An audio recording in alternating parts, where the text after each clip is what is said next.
Hey, good morning. Welcome to Yeshiva YouTube. Iyun with Benzion. Today's daf is Nedarim daf Pei number 85. I want to talk today about this concept in the beginning of today's daf. Tuas Hana Mamon, Tuas Hana Ena Mamon, in relation to Nedarim.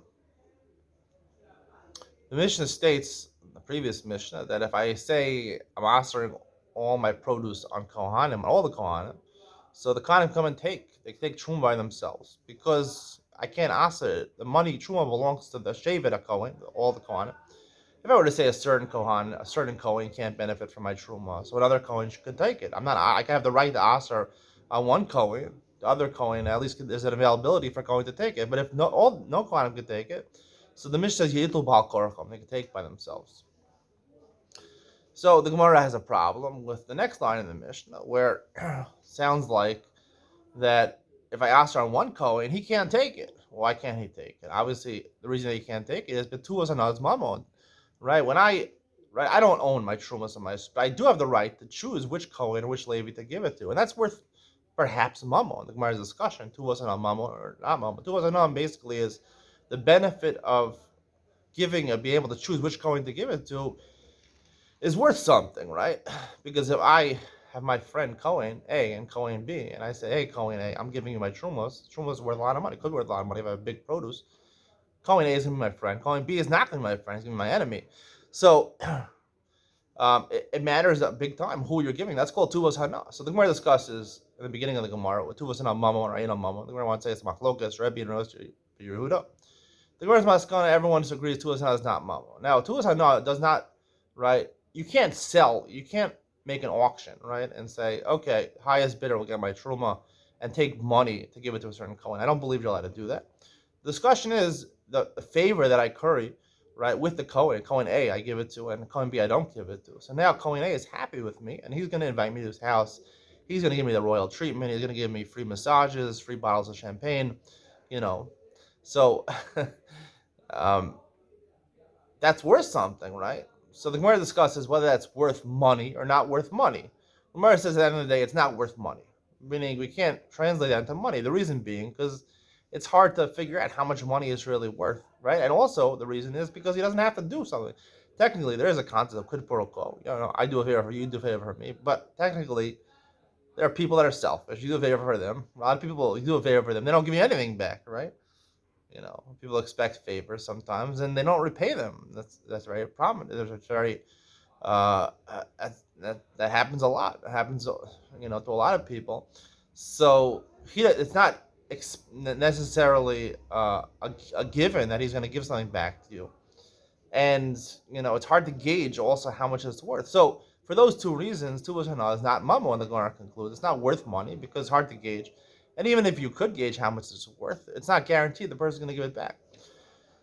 Nonetheless, the Gemara tries to resolve the apparent contradiction in our Mishnah, and the Gemara ends off. Rav gives the answer. Shiny Truma the time Aditla Karcho. The reason the Kohanim can take when he asks on everyone, the Truma Lachaz the Kohanim came on the Asi the Misra Alayu, Shavia Afra Ba'alma. Right? The reason that it's different when I ask for all the Kohanim is because I'm saying this Truma is meaningless. I try to answer it on all the Kohanim. Now, I don't plan on giving it to any of the Kohanim. Once I say that, it's like I made it afra. It's like dirt of the ground, like hefker, right? We say at Pesach, right? By Biur Chametz, right? Hevik afra da'ara. You make it like dirt of the ground. I'm saying it's meaningless to me, right? So why is that different? Tuas hana ena mamon, right? The difference is that even if you'll say Tuas hana is not considered mamon, right? And it's not considered a monetary value, but it does have value in terms of, right? We talked about Nedarim when you ask a chaypetz on yourself. There's a monetary thing. Miyesh miila b'kohen almost.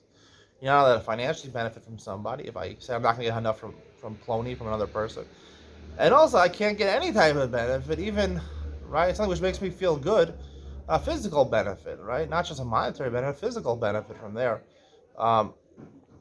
So in terms of Tuas Hana, it's not considered money. It's not considered a monetary benefit.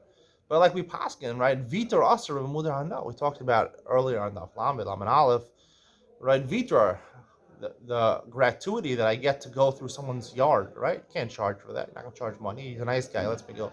That's worth something because I'm physically benefiting from somebody else. To physically benefit from somebody else is considered to be. So therefore, in the second case, the last phrase in the Mishnah, where I ask a certain Kohanim, they can't take Baal Korcho because even though Tuas is not Mamon, right? Financially, they're not benefiting from it either because I can't gauge the value or it's not reciprocal necessarily. Nonetheless, it's considered a physical benefit because Vitar Aser B'Mudar. No, I'm physically benefiting from the guy. If I take Baal Korcho, the Truma, he said I can't take Truma. I'm taking from him, right? Right? It's affected the nether because other Kohanim could take it. But even Tuazana is not Mamon, but I'm physically benefiting from him.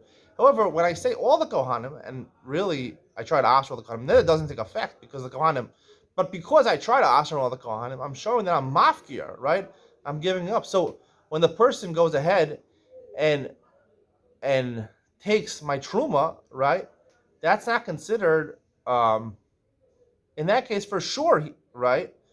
He's not going to reciprocate, right? In a case where, right, I'm holding on to my truas and my, I just asked on certain kohanim, so they can't take because even though it's not worth money, I can't gauge how much it's worth, or it's not necessarily reciprocal. But oftentimes it is reciprocal. Or oftentimes it will guarantee me the person who took it or I give it to will give me something in return. So it has physical benefit to it, even though it doesn't have financial benefit because it's hard to gauge or it's not necessarily guaranteed. So you can't apply a dollar amount to it, but it is a physical benefit, like Vitor Asr Mudar going through someone's yard.